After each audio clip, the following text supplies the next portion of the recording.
अस्सलामु अलैकुम वरहमतुल्लाहि वबरकातुहू। नबी मुकर्रम सल्लल्लाहु अलैहि वसल्लम एक जुमा के दिन खुतबा के लिए मिंबर पर तशरीफ़ ले जाने लगे तो आपने जब अपना कदम मुबारक पहली सीढ़ी पे रखा तो आमीन कहा, दूसरी सीढ़ी पर रखा तो आमीन कहा, और तीसरी सीढ़ी पर जब आपने अपना पाँव मुबारक रखा तो भी आपने आमीन कहा। सहाबा इकराम रिज़वानुल्लाह अलैहिम अजमाइन ने अल्लाह के नबी सल्लल्लाहु अलैहि वसल्लम से पूछा कि अल्लाह के नबी सल्लल्लाहु अलैहि वसल्लम, आज ये काम जो किया आपने ये खिलाफ मामूल है, इससे पहले नहीं किया। तो आप अलैहिस्सलातु वस्सलाम ने फरमाया कि जब मैं मिंबर की तरफ जा रहा था तो मेरे पास जिब्राईल अलैहिस्सलातु वस्सलाम आए, और जब मैंने अपना पहला पाँव सीढ़ी के ऊपर रखा तो जिब्राईल ने एक दुआ की। आप यहाँ पर यह बात याद रखिएगा कि जिब्राईल कौन हैं? जो फरिश्तों के सरदार हैं। जैसे हमारे नबी मुकर्रम सल्लल्लाहु अलैहि वसल्लम नबियों के सरदार हैं, इसी तरह फरिश्तों के जो सरदार हैं वो जिब्राईल अमीन हैं। तो आपने फरमाया कि जिब्राईल अमीन, और दूसरी बात कि जो फरिश्ते हैं ना, ये अपनी मर्ज़ी से कुछ नहीं करते, ये जो कुछ भी करते हैं अल्लाह सुब्हानहू व तआला के हुक्म से करते हैं, और इनकी अपनी रज़ा अपनी मर्ज़ी इसके अंदर शामिल नहीं होती।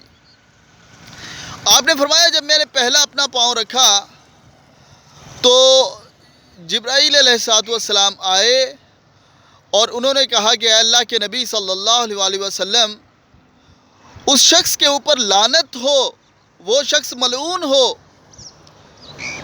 जिस शख्स को अल्लाह सुब्हानहू व तआला ने माँ बाप दोनों या इन दोनों में से कोई एक दे दिया उसकी ज़िंदगी के अंदर, और वो इनकी खिदमत करके जन्नत नहीं ले लेता।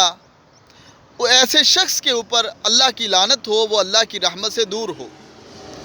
तो आप फरमाते हैं मैंने उसकी जिब्राईल की इस दुआ के ऊपर आमीन कहा। अब जिब्राईल ने ये जो दुआ की है अपनी मर्ज़ी से नहीं कही, ये अल्लाह की मर्ज़ी से कही है। मैंने आपको पहले बताया कि फरिश्ते जो हैं ये अपनी मर्ज़ी से कुछ नहीं कहते सिवाय इसके जो अल्लाह ताला उनको हुक्म दिया जाता है। तो आपने फरमाया मैंने इसके ऊपर आमीन कहा। दूसरी आपने फरमाया जब मैंने सीढ़ी के ऊपर पाँव रखा तो जिब्राईल अलैहिस्सलातु वस्सलाम ने ये फिर दुआ की कि जिसके पास रमज़ानुल मुबारक आ जाए उसकी ज़िंदगी के अंदर, और वो इस रमज़ान के अंदर भी अल्लाह से जन्नत नहीं ले लेता, ऐसे शख्स के ऊपर भी अल्लाह की लानत हो, वो अल्लाह की रहमत से दूर हो। आप अलैहिस्सलातु वस्सलाम ने फरमाया मैंने आमीन कहा।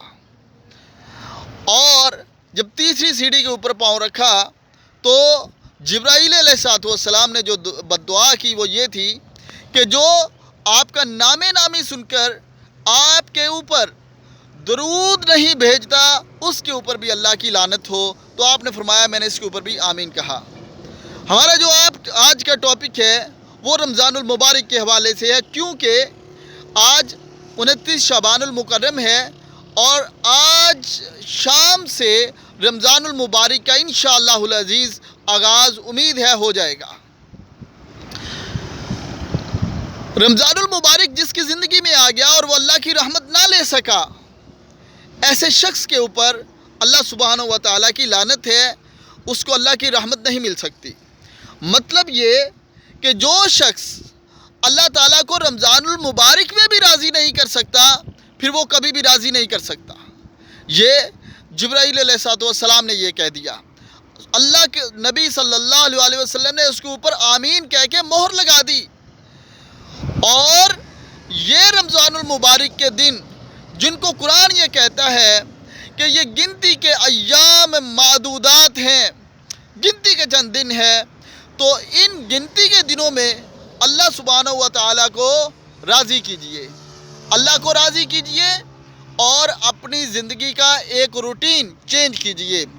और जो रूटीन चेंज कीजिए वो अल्लाह सुब्हानहू व तआला के लिए कीजिए, और پھر کوشش کیجئے کہ اس کے اوپر ہمیشگی رہے۔ جیسے کہ آپ کوئی بھی ایک عمل شروع کریں اور اس کے اوپر ہمیشگی کریں۔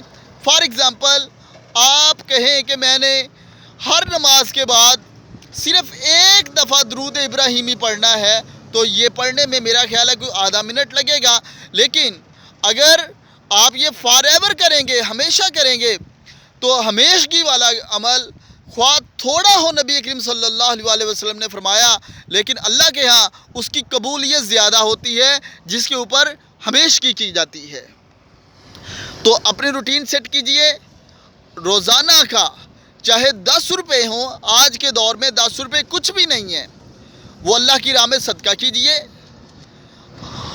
اور کوشش کیجئے کسی کو کھانا کھلائیں، ایک ٹائم میں، 2 ٹائم میں، اور اللہ سبحانہ و تعالیٰ سے دعا کا سلسلہ یہ شروع کریں۔